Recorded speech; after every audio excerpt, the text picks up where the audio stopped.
നമ്മുടെ multipurpose push up stand. ഇതിൽ chest, triceps, shoulder, back 4 പാർട്ടിന് വർക്കൗട്ട് ചെയ്യുക. അതിൻ്റെ കൂടെ തന്നെ ബൈസിനും കിട്ടുന്നതാണ്. റെഡ് ലൈൻ ചെസ്റ്റ്, അപ്പോൾ റെഡ് ലൈൻ നോക്കി പ്ലേസ് ചെയ്യുക. ചെസ്റ്റിന് തന്നെ 1 2 3 4 4 വർക്കൗട്ടുണ്ട്. ട്രൈസെപ്സ് യെല്ലോ ആണത് 1 2 3 4 5 വർക്കൗട്ടുണ്ട്. അത് പിന്നെ ബ്ലൂ ലൈൻ ഷോൾഡറാണ്, അത് 1 2 3 3 വർക്കൗട്ടുണ്ട്. അതുപോലെ ഗ്രീന് ബാക്കാണ്, അപ്പം 1 2 3 അപ്പം ബാക്കിനും 3 വർക്കൗട്ടുണ്ട്. അപ്പോൾ ആ ലൈൻ കറക്റ്റ് ലൈൻ നോക്കി ഈ ഹാൻഡിൽ പ്ലേസ് ചെയ്താൽ മതിയാകും, നമുക്ക് വർക്കൗട്ട് ചെയ്യാവുന്നതാണ്. അപ്പം ഇതിൻ്റെ കൂടെ നമുക്ക് 1 2 3 4 5 6 7 8 റബ്ബർ പുഷ് കിട്ടും. അത് ഈ സ്ലിപ്പ് ചെയ്യുന്ന പ്രതലത്തിൽ വെച്ച് നമ്മൾ വർക്കൗട്ട് ചെയ്യുമ്പോൾ ആക്സിഡൻറ്റ് ഉണ്ടാകാതിരിക്കാൻ വേണ്ടി സേഫ്റ്റിയുടെ ഭാഗമായിട്ടുള്ളതാണ്. അപ്പം ഇത് അഷ്വേർഡ് സാധനമാണ്. അഷ്വേർഡ് സാധനം നോക്കിയാണ് ഞാൻ എടുത്തത്. അപ്പം നിങ്ങളും അഷ്വേർഡ് സാധനം നോക്കി തന്നെ എടുക്കുക. അപ്പം നല്ല കട്ടിയുള്ള ഫൈബറാണ് ഇതിൽ വരുന്നത്. അപ്പം യാതൊരു തരത്തിലുള്ള പ്രശ്നവും വരുന്നില്ല. ഫ്രണ്ട്സ്, നമുക്കിനി ഇതിൽ ഓരോ പാർട്സിനും എങ്ങനെയാണ് വർക്കൗട്ട് ചെയ്യുന്നതെന്ന് നമുക്കൊന്ന് നോക്കാം. ഫ്രണ്ട്സ്, നമ്മളിപ്പം ഫസ്റ്റ് ചെസ്റ്റാണ് നോക്കുന്നത്. ചെസ്റ്റിൻ്റെ വൈഡായിട്ടുള്ള ഒരു ആംഗിളാണ് നമ്മൾ പ്ലേസ് ചെയ്തത് ഇപ്പം. അപ്പോൾ ഓരോ പാർട്ടിനും കളർ ഇതിൽ കൊടുത്തിട്ടുണ്ട്. അപ്പോൾ ആ കളർ നോക്കി പ്ലേസ് ചെയ്താൽ മതിയാകും. നമ്മൾ മെയിനായിട്ട് ഓർത്ത് വെക്കേണ്ട ഒരു കാര്യം, ബ്രീത്തിങ് വളരെ ഇമ്പോർട്ടൻ്റ് ആണ് പുഷപ്പ് ചെയ്യുന്നതിൽ. അപ്പം ബ്രീത്ത് എടുത്തുകൊണ്ട് താഴുക, നമ്മൾ പുഷ് ചെയ്ത് മേളിലോട്ട് പോകുമ്പം ബ്രീത്ത് വിടുക.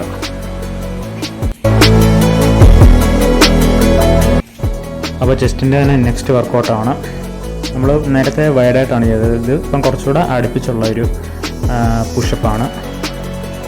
അത് കറക്റ്റ് പ്ലേസ് ചെയ്യുക.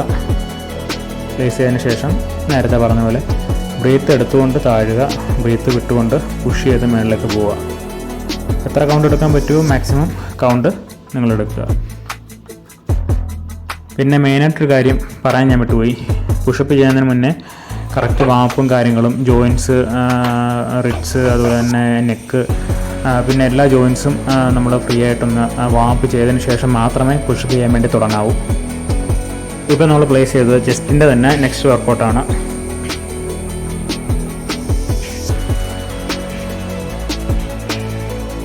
അപ്പോൾ ഈ ഒരു പുഷപ്പ് ചെയ്തപ്പോൾ ലോവർ ചെസ്റ്റിന് നല്ല എഫക്റ്റിവിറ്റി ആയിരുന്നു.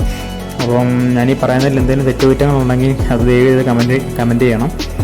അത് എനിക്കും ഈ വീഡിയോ കാണുന്ന എല്ലാവർക്കും അത് ഉപകാരമായിരിക്കും. അപ്പോൾ ഗൈസ്, അടുത്തതും ചെസ്റ്റ് തന്നെയാണ്.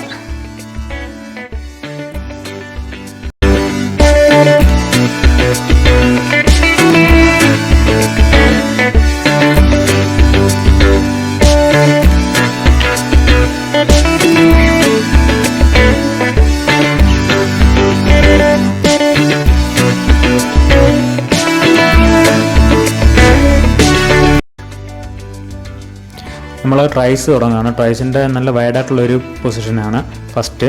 അതുപോലെ തന്നെ ഒരു 5 പൊസിഷൻ ട്രൈസിനുണ്ട്. ഏറ്റവും കൂടുതൽ വർക്കൗട്ടുള്ളതും ട്രൈസിനാണ്.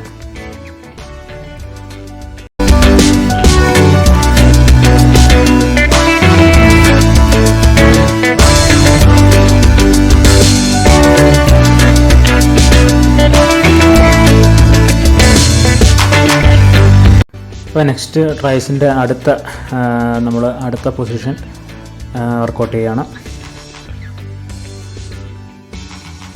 എല്ലാം സെയിം തന്നെ. ഒരു 5 വർക്കൗട്ടുണ്ട് ട്രൈസിന്. ബാക്കി ഷോൾഡറിനും ബാക്കിനും മാത്രം 3 വർക്കൗട്ട് വെച്ചേ ഉള്ളൂ.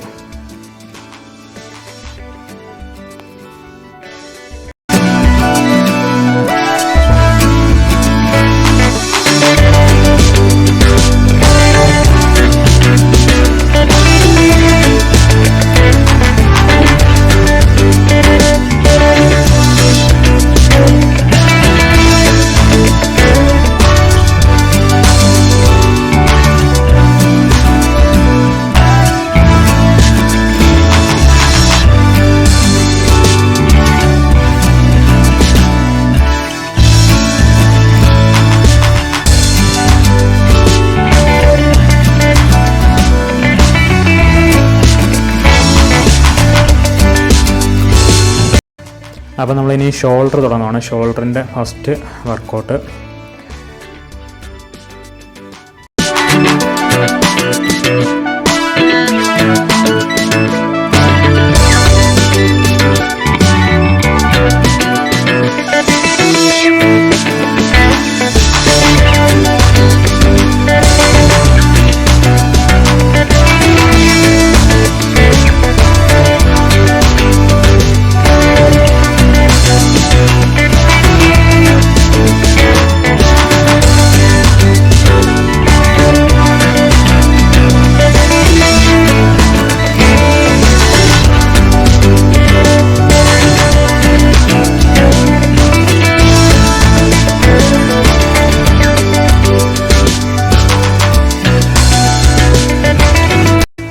നമ്മളിനി ഇതിൽ കൊടുത്തിരിക്കുന്ന ബാക്ക് മസിൽസിൻ്റെ വർക്കൗട്ട് സ്റ്റാർട്ട് ചെയ്യുകയാണ്.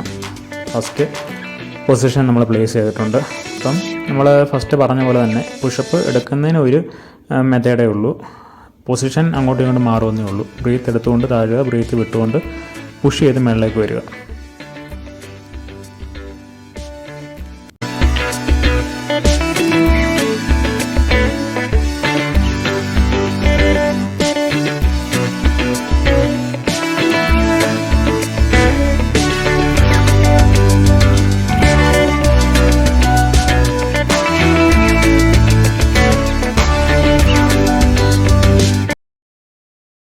ഫ്രണ്ട്സ്, വീഡിയോ എല്ലാവർക്കും ഇഷ്ടപ്പെട്ടെങ്കിൽ ലൈക്ക് ചെയ്യുക, ഷെയർ ചെയ്യുക, കമൻറ്റ് ചെയ്യുക, സബ്സ്ക്രൈബ് ചെയ്ത് സപ്പോർട്ട് ചെയ്യുക.